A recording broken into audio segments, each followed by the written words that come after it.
Daddy Frankie, may pasabog sa lahat ng mga supporters niya, punto por punto. Bago natin pagpatuloy ang ating pag-usapan, please don't forget to subscribe to this YouTube channel, Kuya SMB Vlog. Daddy Frankie, may pasabog sa lahat ng mga supporters niya, punto por punto. Dahil lang iba nagpapakita ng hindi tama sa pagtatrato kay Ansing, punto por punto.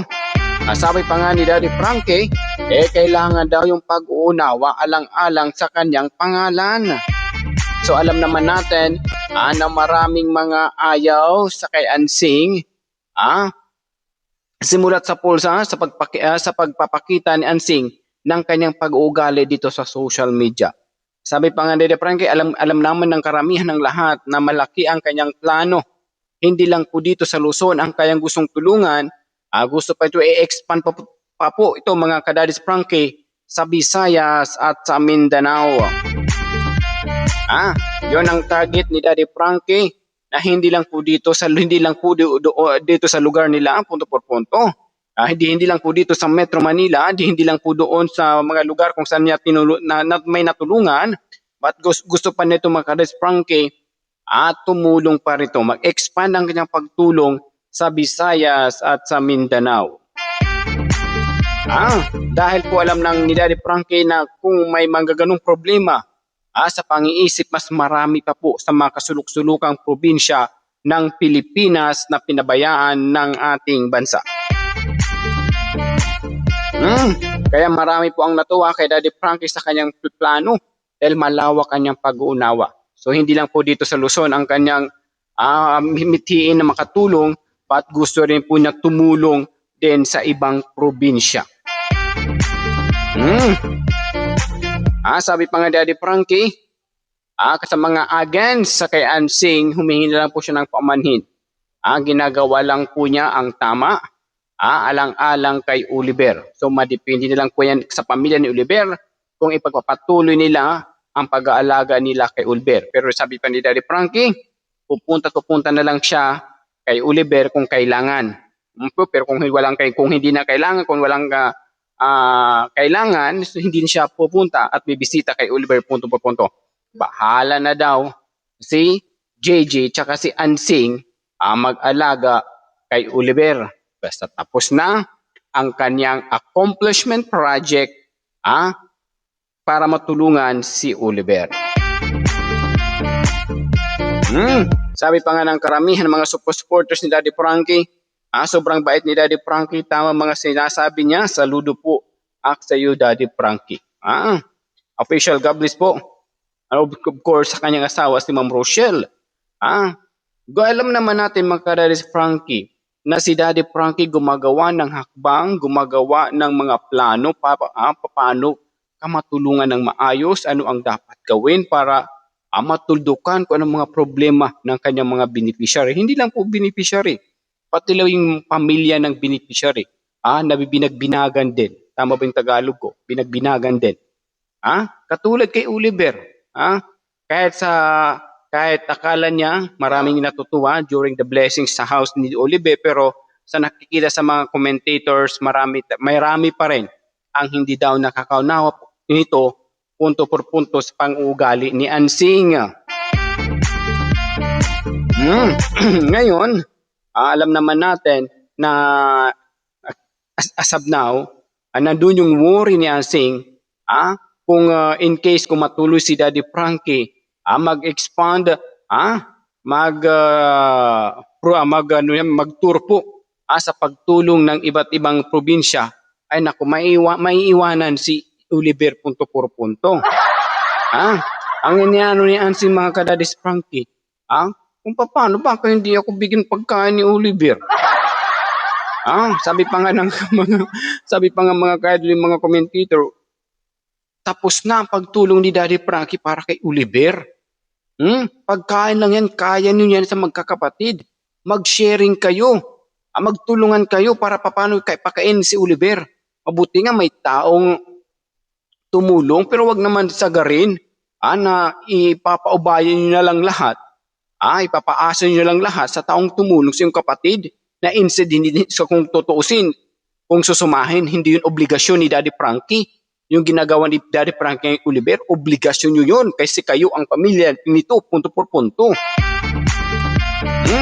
Ganun lang po dun mga ka-idol. Yung iba po mga ka-idol, nanggigigil kay Ansing ha? Dahil po, parang, pinupuntir, parang pinapaasa, not pinapaasa, may term po mga ka-Daddy Frankie. Parang pinapaubaya na lang kay Daddy Frankie lahat-lahat. Na alam nila na si Daddy Frankie tumutulong sa charity vlogger, sinasamantala mga ka-idol. Walang concern, walang malasakit. Dapat lagi nilang iniintindi na si Daddy Frankie, hindi lang po si Oliver ang kanyang tinutulungan. Marami pa pong iba. Yung ginagawa ni Daddy Frankie, malala pang ginagawa ni Daddy Frankie. Kung ituturing sa pamilya si Oliver, sobra-sobra na po ang naitulong ni Daddy Frankie. Sa kapabayaan po ninyo, the family of Oliver, sa kapabayaan po ninyo, inaako ni Daddy Frankie yun. Alang-alang makatulong sa ibang tao. Alang-alang kay Oliver. Kasi alam naman natin, how many years nagsama si Daddy Frankie at si Oliver sa shelter. Napamahal na po ang tao kay Oliver. Napamahal na po si Daddy Frankie kay Oliver. Kaya gumagawa lang si Oliver ng hakbang. Pero wag niyo namang samantalahin na wala kayong pakialam. Pinapaasa niyo na lang kay Daddy Frankie lahat-lahat. Ang pangangailangan ni Oliver, kahit pagkain, pinoproblema niyo. Iaasa niyo pa kay Daddy Frankie. Wag naman ganun. You are the family. Gumawa kayo ng hakbang. Maraming mga paraan. There are many sources to earn. Kung paano kayo makakuha ng pera. Total, yung mga sponsors, di ba? Binigyan na kayo ng dagdag puhunan para makadagdag din kung anong mga diskarte plano nyo sa inyong buhay. Kasi siguro nagbigay sila para madagdagan ang inyong mga hangarin. Kung anong mga plano nyo sa buhay, businessman yan or ano man yan na makakatulong sa pang-araw-araw po ninyo. Hindi katulad kay Ansing, hindi naman ibig sabihin sinusumbatan si Ansing na pagbibenta ng baboy wala man lang kapalit. Nasaan na doon hustisya? Wala hustisya. Puro krimen. Ganun lang po doon mga ka-Daddy Frankie ang iba pong mga ka-idol. Si Daddy Frankie ginagawa ang lahat. Ngayon nakita niya accomplish na mayroon na gano'n na siya, masaya na siya. Dahil ang kanyang pinoproblema noon, paano siya makabuo ng ganung kalaking salapi para makabuo siya ng bahay para kay Oliver. But natapos po ito sa tulong po ng mga sponsors at of course, sa sipag at tiyaga din niya, punto por punto. May natulong ba ang pamilya ni Oliver? Wala. Ang naitulong ni Ansing, puro problema lang. Kaya pagtayo ng bahay, tatayuan ng bahay, problema. Pinirahan muna si Daddy Frankie. Totoo po, di ba? Pinirahan muna si Daddy Frankie bago itayo ang bahay. Saan part SMB? Resibo mo SMB. Di ba yung pagtanggal ng kawayan? Pinapirahan doon si Daddy Frankie ng ilang libo-libo. Tapos pagbabalik ni Daddy Frankie, hindi pa tapos. Kaya nag-decide na lang si Daddy Frankie, ang team Daddy Frankie na lang, ang gagawa ng hakbang. Kasi walang ginagawang hakbang, puro lang si Ansing kuha ng pera. Tapos, ewan ko kung huldi din yung pagtatanggal ng kawayan na yan. Di ba? Napirahan muna si Daddy Frankie bago itayo ang bahay. Nang natanggal ang kawayan, hindi pala doon itatayo ang bahay ni Oliver. Di ba maraming mga excuses, maraming mga issues pala kang issue bago na ipatayo ang bahay. Tapos mga ka-idol, pag tayo ng bahay, na-issue pa rin to. Nag-away ang magkapatid dahil si Ansing ay hindi sumunod sa agreement nila, kasunduan nila. Ilang araw na pending. Si Daddy Frankie na-stress. Kaya wag tayo magtaka kung nakaraang linggo si Daddy Frankie nagkasakit dahil din isa rin po ang dahilan sa ginagawa ni Ansing, mas malala pa sa bata. Sabi pa siguro, alam naman karamihan, yung pamilya nga ni Daddy Frankie, hindi siya binibigyan ng stress.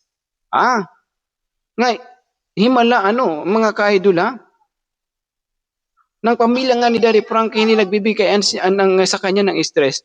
Ang nagbibigay tuloy sa kanya ng stress, pamilya ni Oliver. Hmm? Ganun lang po doon. Kasi may mga dahilan sila. Yun ang ugaling aho, adyo, makasarili. O Bisaya sana, adyo, iha, adyo, Bisaya. Ganun lang po doon mga idol. Lagi nang iniisip ang kapakanan ng sarili nila. Hindi iniisip yung kapakanan ng kapatid nila. Alam niyo mga ka-idols, mga ka-idols, share ko lang dito parang yung nakakulong si Oliver sa kulungan ng baboy, parang nag-aantay nilang sila kung kailan bawian si Oliver ng buhay. May I right? Agree po kayo doon. Hindi ba? 20 years mga ka-idol, walang nagpaligo. 20 years, nagbinag lang si JG ng pagkain. Bakit hindi pinaliguan? Kasi tatakbo, hindi nga makatayo. Hindi ba yun ang rason? Hindi na pinaliguan, baka tumakbo. Hindi nga makaalakad, di ba that time? Ganun lang po dun mga ka-idol, yung point ni Kuya SMB. Yung word ang malasakit. Yung kailangan po dun. Ang katapos ang pagtayo ng bahay, may ginanawan sa asing na krimen. Bisaya man ang krimen ng malaom-laom. Ayun nga yung mga hindi pumayag si JJ kung ano man. Iba lahat, puro issues ng bago natapos ang bahay ni Oliver. Bago natapos ang bahay ni Oliver, anong nangyari kay Daddy Frankie? Nagkasakit. Nagpa-albularyo pa si Daddy Frankie. Ganun lang po dun mga ka-idol ang nangyayari po dyan. Imbis na sila ang tumulong, sila patuloy ang gumagawa ng hakbang na may stress ang tumulong kay Oliver. Mas matino ba yung pang-iisip na yun, mga ka-idol? Maraming mga ka-idol, mga bad circumstances na nangyari bago nabuo, na bago natapos ang bahay ni Oliver. Tama po ba ako? Marami po ang mga bad experiences, issues na hindi makakatulong kay Daddy Frankie health, kanyang kalusugan. Ganun lang po ngayon na iti-turn over na ni Daddy Frankie, parang ayaw pa rin ni Ansing humayag na hindi pa rin tutulong si Daddy Frankie even sa pagkain man lang ni Oliver. Kahit pagkain na lang sa inyo. Kaya nyo na yan. Walang gamutan, follow-up check-up, si Daddy Frankie naman. Yun lang naman po dun mga ka-Daddy Frankie. Katulad yung ginagawa ni Daddy Frankie at Nida. Pumupunta na lang doon for follow-up check-up. Ikukumusta si Ate Nida. Yun din ang gagawin. Ganun lang po dun mga ka-idol. Humihigi ba sila ng pagkain? Nag-request ba sila na hindi iwan si Nida ng pagkain? Hindi. Kasi ang tatay din masinop. Kahit ang tatay niya lasinggiro, katulad kay JJ, na lasinggiro, mabuti hindi pa sila nagkita, Kasi puro sila kalainom, lasinggiro, ika nga. Ganon lang po doon mga ka-idol. Kung kaya nyo, ilang kayo magkakapatid ba? May mistaken, 6? Kung kaya nyo, mag-amot-amot kayo. Tag 250 kayo per week. Kung kaya nyan, bigas at ulam. Total sa gamutan. Ganun lang po doon. Total gamutan sa follow-up check-up. Kuya Daddy Frankie naman ang bahala po doon, di ba? Ganun lang po doon mga ka-idol. Huwag nyong iasa kay Daddy Frankie lahat-lahat. Oo. Tapos si Ansing, may mga pahabol pa, na hindi niya kaya. Di makipag-coordinate ka. Isa pa dito mga ka-idol, yung hindi pa agad pumirma si Ansing ng kontrata. Actually mga ka-idol, kung walang mga plano, for me lang na opinion lang naman ni Kuya SMB, magsasay ng kontra kung wala kang mitiin, kung wala kang plano, kung ano man, kung positibo talaga, kung sincere talaga, 125%, ang yung pagtulong kay Oliver, total yung lupa na may share din naman si Oliver, pirma agad. Para ma-convince mo yung mga kapatid mo na pumirma din kasi ang purpose nyo lang naman doon is tumulong kay Oliver. Yun lang naman. Bakit? Parang iaasa lang sa mga kapatid, ipasa-pasa na lang yung agreement. Ganun. Ang purpose lang naman ni Daddy Frankie para walang gulo. Kasi kung in case kumawala si Oliver, di mag-aaway-aaway yung magkakapatid kung sino may-ari ng bahay. Di ba? Mabuti may agreement, in case kung example lang naman, na mawala si Oliver, walang makikialam sa mga gamit na yan. Kasi kay Oliver. Ha? Ganun lang po dun. Kasi kung example, mawala si Oliver, halimbawa lang, tapos nandun si Ansing, siyempre magagalit si JJ, wala siya. Di nagkarambula, nagsuntukan na si JJ tsaka si Ansing. Ha? Oo, nagkakabukil-bukil na, nagkakabukil-bukil na gani nga, nagkarambulan na nga. Di ba? Yun man talaga ang pinag-awayan nila noon. Yun ang talagang dahilan. Nga baka ang kinin ni Ansing yung bahay ni Oliver sa bandang sa susunod ng mga taon. Yung ang kinakabahala ni Oliver o ni JJ dahil alam ni Oliver ang ugali ni Ansing. Ganun lang po dun yung point ni Kuya SNB mga kadadis Frankie. Kaya po kung na-example mag-expand na po yung pagtulong ni Daddy Frankie sa iba't ibang probinsya ng Pilipinas, Luzon, Mindanao, Visayas at Mindanao, ay nako. Baka yung team Daddy Frankie na lang ang papunta kay Daddy Frankie. Nako, baka pagdating doon, instead na malaki si Oliver, baka pumayat. Ganun lang po doon mga kaidil. Parang kasi napapansin ng karamihan, parang pinapaasa na lang lahat kay Daddy Frankie. Ganun lang po doon mga kaidil. Yan ngayon, nakumplis na yung bahay. Bahala na po sila. Kasi ang iba talaga, yung ibang supporters, ayaw talaga. Kaya kasi aangkinin lang ni Ansing. Kasi alam naman natin ang purpose ni Daddy Frankie. Kasi hindi naman siya lagi nakabantay doon kay Oliver. Kasi marami siyang tinutulungan. Ang ginawa na lang ni Daddy Frankie, sige, Olive, JJ, and Ansing, magtulungan na lang kayo. Kahit ayaw ng ibang supporters, kasi ang gusto ng ibang supporters, si JJ lang kasi ang yung tiwala. Okay lang sana kung si Daddy Frankie nagmumulto kay Oliver. However, kung dalawa na lang sila doon, si Ansing nang laging available sa araw-araw kasi si JJ may trabaho. Diba? So magtulungan na lang sila. Mas marami po ang nainis din na Ansing allow labas-pasok sa bahay ni Oliver. Ang naman ang karamihan, iba ka naman na ang lamim ang mesa palitan ng plastic. Lahat ng gamit doon ipalitan or ilipat sa bahay niya. Or sila ang lilipat dito sa bahay ni Oliver. Actually, para sa akin mga ka-idol, wala mang problema. Kung doon sila matulog si Ansing or si JJ, ang problema, the best way is may kasama si Oliver. Hindi lang pabayaan si Oliver. Basta yung gamit, wag naman nakawin. Wag galawin. Doon lang matulog. Kahit paano, may kausap man lang yung tao. Hindi mag-isa. Kasi kailangan din kay Oliver may kausap, may kakwentuhan. Malibang man lang ang kanyang sarili, hindi mag-isip-isip kung ano-ano. Ganun lang naman point ni Kuya SM mga ka-idol. So yung po mga ka-idol, na kung sino man ang mga medyo hindi nakakaunawa kay Ansing, sabihin kailangan ng pag-uunawa at pag-intindi sa sitwasyon ni Ansing.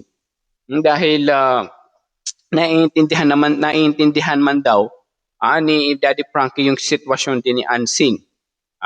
So abangan na lang po natin yan after a month or after a week kung hindi bibisita si Daddy Frankie sa pamamahay ni Oliver. Kung ano magiging estado nito. Ganun kailangan mo, mas better sana kung may mga sponsors pa rin, tuloy-tuloy pagsusuporta kay Oliver kahit pangkain-kain man lang. Mga canned goods. Siyempre hindi kami nagbibigay, bakit kukunin lang ni Ansing? Excuse me, natawa ako. Kukunin lang ni Ansing instead na yung spam kay Oliver lang. 1/4 na lang nakain ni Oliver. Kahit yung tipid, kahit yung spam good for 3 meal ni Oliver, 1 meal na lang. Bakit? Kinuha ni Ansing, kulang pa nga yung isang spam sa pamilya ni Ansing. Diba? yung sardinas sinadalang meals ang ulam ni Oliver, 1 meal na lang. Bakit? Kailangan hatian si Ansing. Instead ang tulong namin para kay Oliver na buong buo, sagrado at pulido. Na malam-laom. Napunta tuloy kay Ansing hindi rin na sagrado. May butas ang sagrado. Laging nakakalusot. Papunta kay Ansing. Ganun lang po dun yung point ni Kuya SMB mga ka-idol na kailangan na lang pag-iintindi at pag-uunawa. O kung sabi kung mahal na, bahala na po sila. Ang importante kay tapos ang aking ano, ah, pagtulong kay Oliver. Ang akin lang i-monitor na lang kung ano ang maging kalagayan nila, kalagayan ni Oliver. Yun na lang po dun. Tapos na. Sa iba naman, kay Dangdang naman, kay Nanay Chiding na naman, 'di ba? Yung ganung way. Hindi yung puro na lang kay Oliver. Ngayon sabi pa nga ng iba, ay naku SMB, ngayon lang yan si Ansing patawa-tawa kasi may pera pa, nakapag-reband nga. Hindi kami naniniwala, Kuya SMB, na yung reband libre. Nagpa-reband yan. Ay agay, Oo. So, yun po mga ka-idol. So kahit ganun, sabi ni Daddy Frankie, kailangan na lang siguro pag-uunawaan ng mga supporters ko, tulungan na para maging maayos din na ma-maintain natin lagi number one sa pinakamataas na view sa mga charity vlogger of the Republic of the Philippines. Dahil mga nakaraang buwan mga ka-idol, sisingit lang natin. Yung nakaraang buwan, si Daddy Frankie po ay pangalawa nang naunahan siya ni Pugong Bihero. Alright, but this month from June to July 17, nangunguna na po si Daddy Frankie. Kasi malalam naman natin mga ka-idol, yung tunay na malasakit at may paninindigan si Daddy Frankie sa pagtulong ng ibang tao. Ganun lang po doon nakikita ng mga ibang tao ay na pinagpapatuloy ni Daddy Frankie ang pagtulong. Alright, at nakikita din ng mga tao, nandun yung malasakit. At may determinasyon sa kanyang pagtulong. Punto por punto.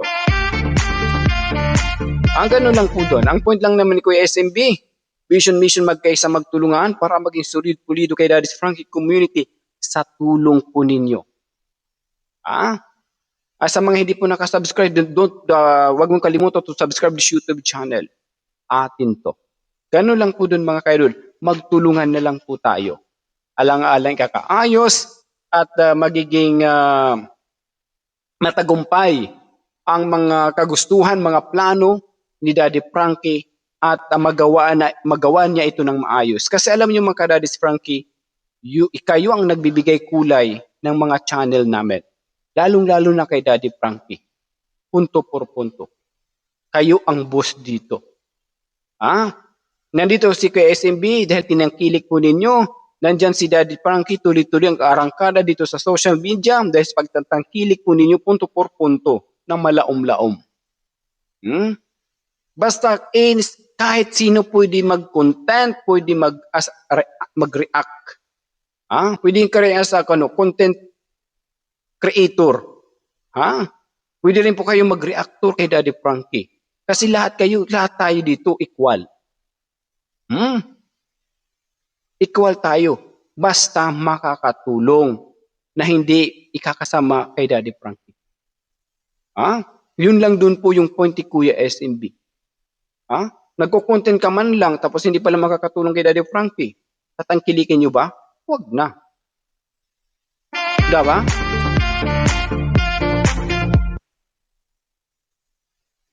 Lahat tayo, we are free na mag-react kasi kanya-kanya tayong opinion.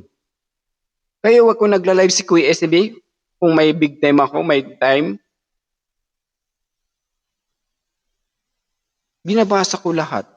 Kasi gusto ko ma-share din, ma-spread din yung mga din po ninyo, yung mga opinion po ninyo.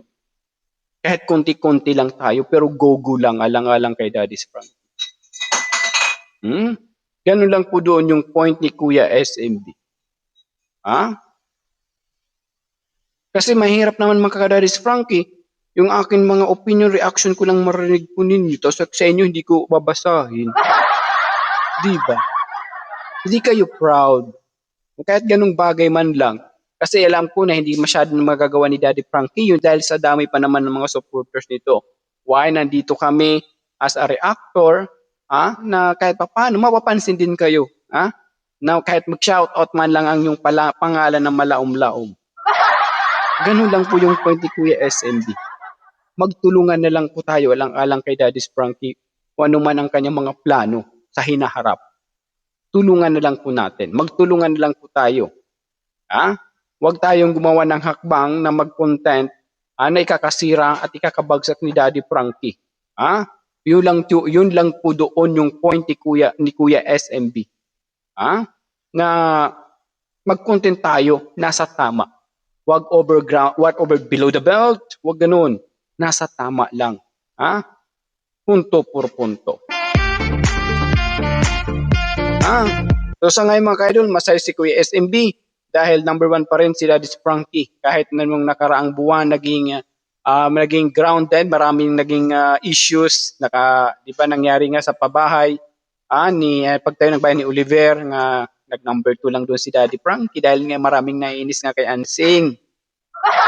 Oo, pero ngayon na medyo nakakabaybawin, maayos na, di ba nakakaintindi na dahil sa mga eksplanasyon, dahil sa mga dahilan din na pinaliwanag din ni Daddy Frankie, ngayon medyo bumabawi-bawi din.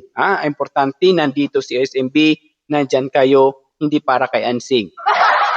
Nandito tayo para kay Daddy Frankie. Yeah, right? Ayan sa mga sponsors din, papasalamat rin po kami dahil tuloy-tuloy po yung pag-aarangkada ninyo pagtulong kay Daddy Frankie. Kung hindi po din po sa inyo, hindi magagawa ni Daddy Frankie kung ano man ang kanyang mga plano na mga taong dapat tulungan. Ganun na lang po doon. Ulitin ko po, mas maganda nga na maraming katulad namin na mag-content kay Daddy Frankie basta nasa tama at maayos na makakatulong sa kanya para ma-spread ang kanyang pangalan at mas marami pang magpa-follow ang magsa-subscribe sa kanya at lumawak ang kanyang community. Ganun lang po yung point ni Kuya SMB. Lumawak ang community. Everybody here siguro are free na mag-content para ma-spread ang pangalan ni Daddy Frankie na lumaki pa at makahabol siya sa kanyang mga kaibigan, charity vlogger dito sa Pilipinas. Gusto na ng karamihan, alam naman, gusto natin ng lahat na lumalaki ang community ni Daddy Frankie na maayos na hindi mababahira ng ini-issue si Daddy Frankie. Kasi ang ilan-ilan dyan, lumalawak nga pero may issue naman. Pagkagaya, halimbawa lang, example lang natin. Halimbawa, SMB, paano ako magkakaroon ng bisita sa bahay kung lagi kami mag-aaway ng aking asawa? Di ba? Nang alam ng bisita na nag-aaway-away kami ng aking asawa, papasok ko ba sila sa bahay ko? Hindi na. Kasi alam nila, narinig nilang mga busis namin, nagsisigawan sa loob ng bahay. Papasok ka ba ang mga tao na gustong pumunta sa bahay na ko? Hindi na. Katulad din sa community. Paano tayo makaka-invite ng ibang mga supporters sa labas kung palagi tayo may issue dito? May I right? So anong dapat natin gawin? Salubungin sila ng maayos. Salubungin sila ng tama. Salubungin sila ng may respeto. Alang-alang kay Daddy Frankie. Huwag natin silang itaboy kung ano pa man. Ang importante, nagkukontent sila ng maayos, at maganda para kay Daddy Frankie. Ganun lang po dun mga ka-Daddy Frankie yung point ni Kuya SMB.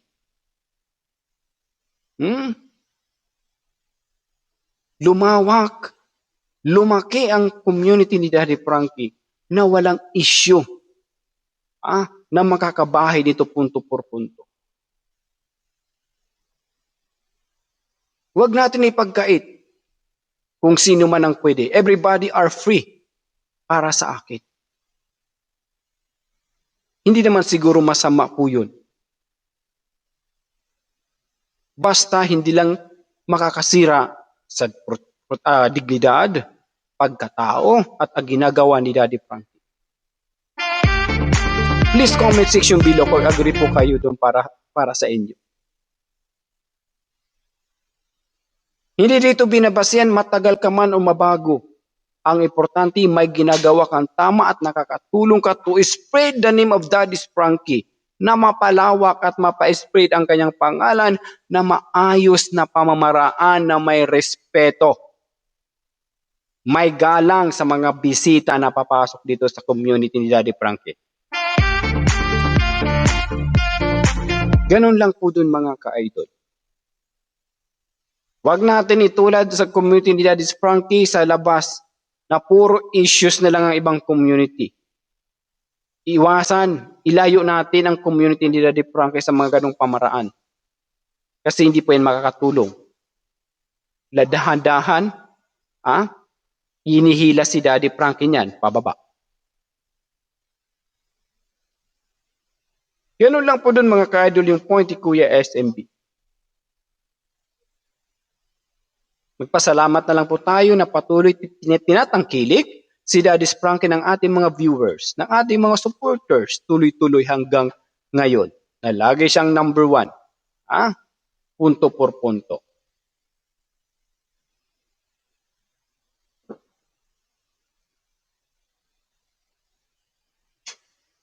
Kung may mga ideas man kayo dyan, please comment section below. Kung mga bagong pasok kayo dyan, magtulungan tayo, magkaisa para maging sulido at pulido kay Daddy Frankie community. Bilang isang busis ni Daddy Frankie, bilang isang reaktor na humahanga kay Daddy Frankie, please don't forget to subscribe this YouTube channel, Kuya SMB Vlog, atin to.